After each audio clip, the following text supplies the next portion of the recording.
2013 August മാസം 18 വയസ്സുള്ള ഒരു പെൺകുട്ടി സ്വന്തം അമ്മയെ 79 തവണയാണ് കഴുത്തിലും മുഖത്തുമായി കുത്തി കൊലപ്പെടുത്തിയത്. ഈ സംഭവം നടക്കുന്നത് അമേരിക്കയിലെ കൊളറാഡോയിൽ വെച്ചാണ്.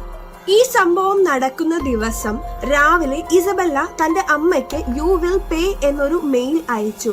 തിരിച്ച് ജോലി കഴിഞ്ഞ് വീട്ടിലെത്തിയ അമ്മ കുളിക്കാൻ കയറിയപ്പോൾ ആ കുളിമുറിയിൽ അതിക്രമിച്ചു കയറിയാണ് ഇസബെല്ല തന്റെ അമ്മയെ 79 തവണ കുത്തി കൊലപ്പെടുത്തിയത്.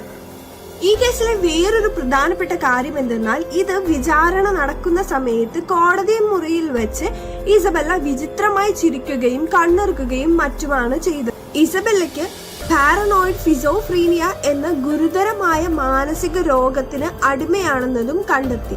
താൻ കൊലപ്പെടുത്തിയത് സ്വന്തം അമ്മയെ അല്ലെന്നും പകരം ലോകത്തെ രക്ഷിക്കാൻ വേണ്ടി സെസിലിയ എന്ന ഒരു സ്ത്രീയെയും ആണെന്നാണ് അവൾ ഇതുവരെ വിശ്വസിച്ചിരിക്കുന്നത്. അതുകൊണ്ട് തന്നെ കോടതി അവളെ ജയിലിലേക്ക് അയക്കുന്നതിനു പകരം മാനസിക ആരോഗ്യ കേന്ദ്രത്തിലേക്കാണ് അയച്ചത്. വർഷങ്ങൾക്ക് ശേഷം, അതായത് 2020 ഒരു അഭിമുഖത്തിൽ താൻ മരുന്നുകൾ മൂലം ഇപ്പോൾ ഓക്കെയാണെന്നും തുടർന്ന് നല്ലൊരു ജീവിതം ജീവിക്കാൻ തനിക്ക് താല്പര്യമുണ്ടെന്നും ഇസബെല്ല പറഞ്ഞിരുന്നു. ഇതുപോലുള്ള ക്രൈം, ത്രില്ലർ, ഫാക്ട് സ്റ്റോറീസിനായി നമ്മുടെ ചാനൽ ഒന്ന് സബ്സ്ക്രൈബ് ചെയ്ത് സപ്പോർട്ട് ചെയ്യാം.